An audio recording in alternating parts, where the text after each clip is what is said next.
Hi, I'm Mark Zipp, Crocker Farm Auction, and I'm here to discuss an outstanding example of American stoneware that we'll be selling in our March 25th auction. This face picture is one of the greatest pieces we've ever had the privilege of handling. As you can see, it's impressive on a number of levels. If you just take the two faces off of it, we have a remarkable piece in and of itself. It measures 4.5 gallons. It was originally made with handles at the sides as opposed to on the back, and the reason that was done was because there's a face on the front and the back. And as you can see, it also has two spouts.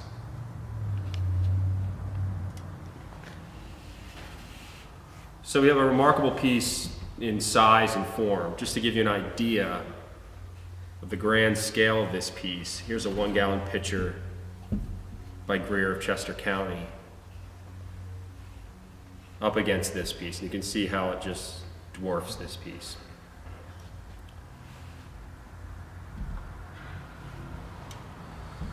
Now this was made in the style of the Remy's. A lot of people would attribute this to the Remy pottery of Philadelphia because that's where most face vessels were produced. At least that's where most that are surviving have were produced. However, there's a handful of different areas, a few other pockets of makers in the Mid-Atlantic region.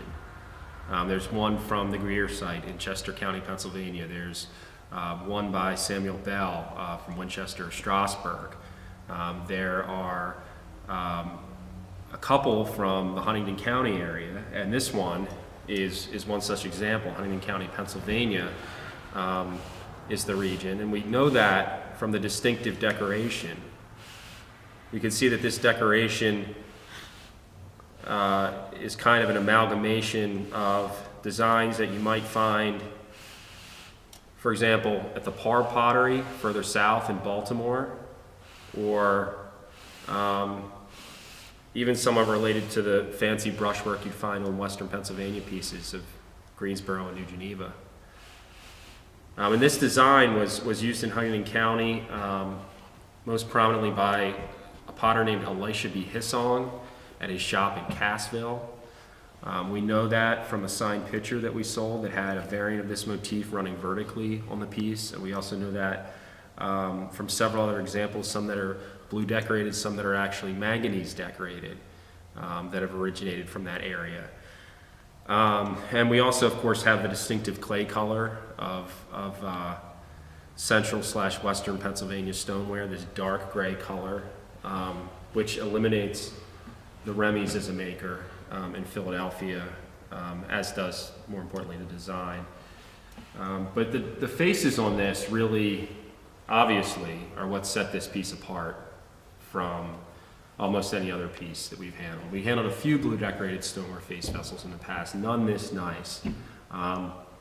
This is the only piece that we've seen that is in a pitcher form with a face on both sides. And you can see it's a very similar face done on both sides with applied clay pupils, brushed over in cobalt slip, a refined nose pinched at the sides.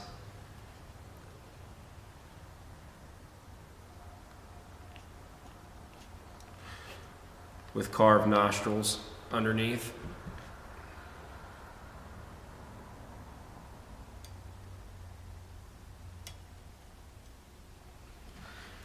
This distinctive semicircular forehead you can find on a number of other face vessels produced throughout the country.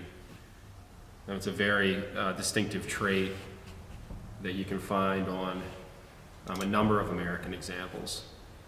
And a handful of other sites that produce the blue decorated face vessels also utilize that very distinctive half moon type forehead.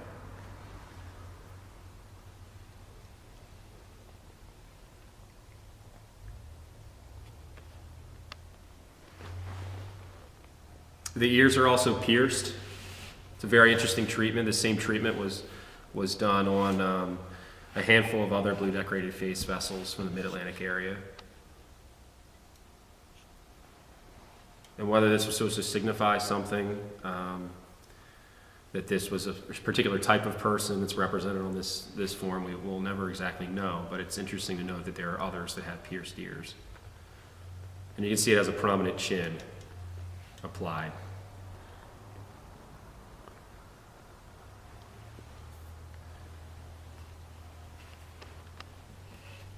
There's these nice, slightly open lips, no teeth expressed. They know that this piece doesn't have the aggressive, facial expression that you might find on an Edgefield face vessel or a Remy face vessel from Philadelphia, which typically had incised teeth. This is a much more docile expression on this face.